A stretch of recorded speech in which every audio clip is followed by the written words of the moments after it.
Hey everybody, Princess Friend here. There was actually like too much news while I was gone at Celebration 2018. I am back now, as you can see. I'm back in my office and back and exhausted.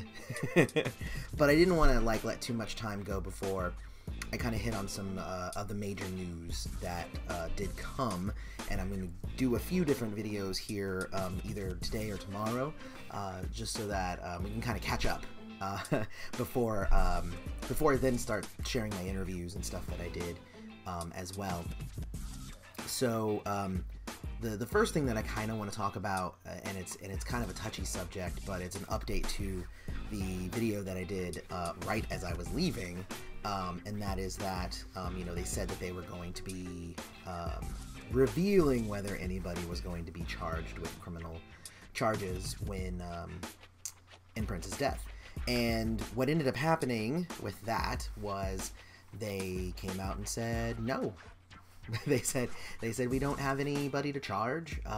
The guy was very explicit. He was like, from the Carver County Sheriff Department, he was like, we don't have any proof that anybody did anything. That doesn't mean anybody didn't do anything.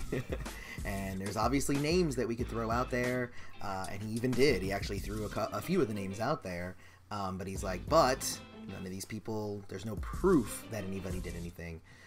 They also said that the fact that Prince was so private is actually what made it hard to investigate his murder, because there weren't cell phone logs to check. Even his security cameras, they were in they were kind of all around, but they weren't everywhere. So especially if it was somebody who knew him, if there was foul play, then somebody who knew him or knew his security system would be able to get in there and know where there's not cameras. So I mean, that's just speculation, obviously. It could have just been an accident. It could have been mislabeled something, or it could have been, could have been a lot of different things. But in the end, they're not going to be charging anybody with any criminal anything. So that's the first part.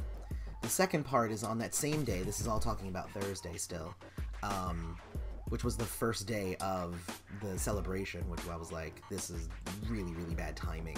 The second part of that is that they did charge his doctor with, he had to pay like a $30,000 fine because it is illegal to write a prescription in somebody else's name, and that's what was going on there. So, due to the testimony was that, he was writing Prince's prescriptions in his friend Kirk Johnson's name, and there you go. So you can't do that. So he ended up getting fined $30,000. I did see another report that said that he was actually trying to fight against that and saying that did not happen. But it's pretty extensive. Like a lot of people have said that he did it, and they're not just going to charge him if they did not have proof, which is exactly the reason why they didn't charge anybody in Prince's death. So since there's not going to be any criminal charges on anybody, the family, Prince's family, has decided to sue the hospital. All right, they're suing Illinois Hospital, who treated him for his first overdose, which was a week before the fatal incident. And they're suing. They're actually saying like, hey, you should have caught this, and is there a reason why you did not? And it's your fault, because you should have seen that there was fentanyl in his system at the time and all of that stuff. So I think that's interesting. The suit claims that Prince's death was direct and proximate cause of the hospital failing to appropriately diagnose and treat the overdose, as well as its failure to investigate the cause and provide proper counseling. And that actually kind of checks out, really, because I remember watching the documentary where they even said, they were like, they landed and they injected him with some stuff, and then they kind of just like, he was done and he was out. And really, that's not how that should have happened. He really should have been held and checked out and all of that stuff. So I mean, I know that he's Prince, but even Prince, like, if you say, no, you have to stay here, like, even Prince technically has to stay there. There's, like, medical things that they can't let you go, otherwise then they're liable, like this. So, so that's going on right now. The lawyers for Prince's family, this is a statement that they had. What happened to Prince is happening to families across America.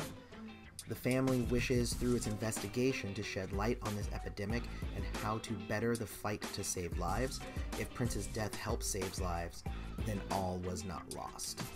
So I like that.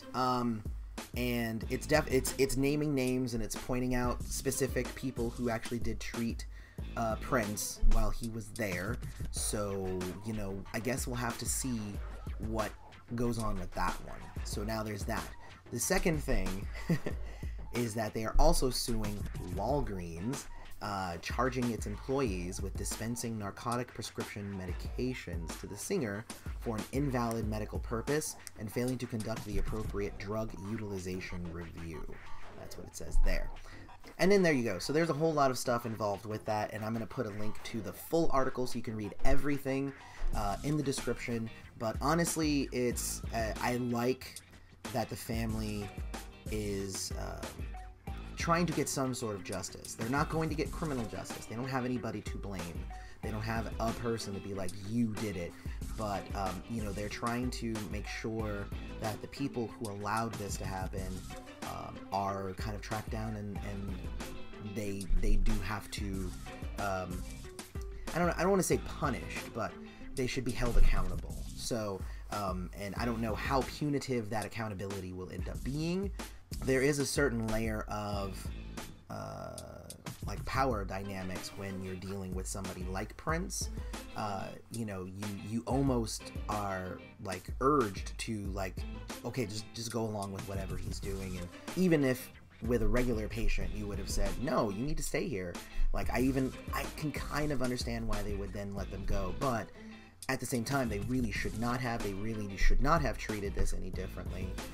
But they did, so I guess we'll see what ends up happening with that. And obviously, the more that this advances, I will let everybody know any other information that I find. But I think that this is a good step forward, and I think that this is part of, and I'll talk about a little bit more in the next video, but this is part of their moving in the right direction with being able to have good optics on the family at this point. So again, we'll talk about that in just in the next video, but I'm intrigued by this, so I will let you know what happens. So in the meantime, may live to see the dawn, and thank you very much. And if you liked that video, don't forget to hit that little subscribe button down there. It's right in the corner. And also, there's other videos below me. Definitely check those out. Also, follow us on social media, and you can support the channel by visiting our Patreon or our Redbubble merch store. See you next time.